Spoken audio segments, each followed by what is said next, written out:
Marami nga nagtatanong kung totoo ba itong 20% na bonus holiday ni Meta, kung paano ba ito gumagana at kung makukuha ba agad ito. Ano nga ba ang mga kwalifikasyon para makuha ito? So mga ka-very correct, tapusin nyo lang ang video na ito para mas maintindihan ninyo. So hi mga ka-very correct, quick tutorial lang tungkol sa 20% holiday bonus ni Meta para sa mga monetized creators lang ito ha. Ibig sabihin, para lang sa mga monetize. Ito yung mga bonus na ibinibigay ngayong December bilang pasasalamat sa atin ni Meta. So ano nga ba ang 20% holiday bonus? Simple lang. Kung magkano ang kikitain mo ngayong December, bibigyan ka ni Meta ng plus 20% extra bonus. So, paano ito gumagana at kinocompute ang bonus? Simple lang ito mga ka-very correct. For examples, kapag may $1 ka sa buong month ng December, meron kang $0.20 extra bonus.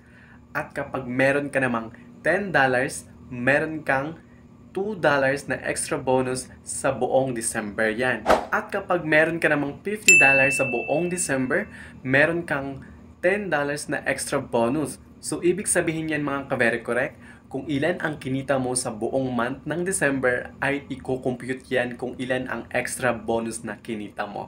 So, kahit maliit ang earnings mo ay may bonus ka pa rin. Kahit $0.22, $0.50 or $1, may bonus ka pa rin.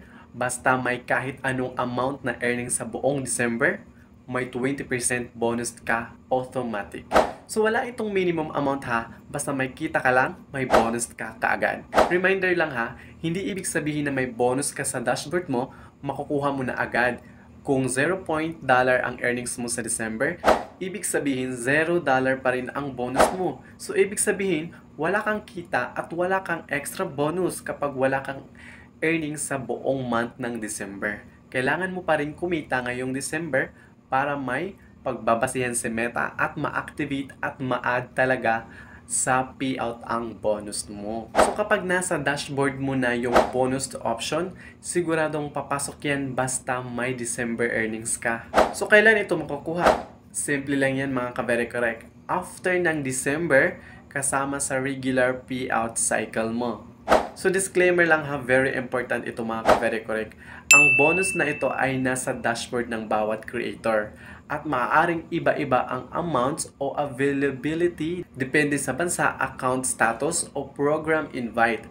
Ang explanation na ito ay based sa actual display, info sa Meta dashboards or ng creators at hindi official announcement mula kay Meta. So palaging i-double check ang creator dashboard mo dahil doon ang pinaka-accurate at official details ng bonuses para sa account mo. Hindi guaranteed na pare-pareho ang bonus sa lahat, kaya this tutorial is for educational purpose only. So ang main point nito, may 20% bonus ka, pero kailangan kumita ka sa December para ma-add ni Meta. Sa buong December yan ha, sa isang buwan ng December. So kapag mas mataas ang earnings, mas mataas ang bonus. Ganun yun mga ka-very correct. So kahit maliit, may bonus ka pa rin dyan. Ang dashboard mo ang final source ng truth. So yun lang, sana malinaw itong explanation tungkol sa Meta Holiday Bonus.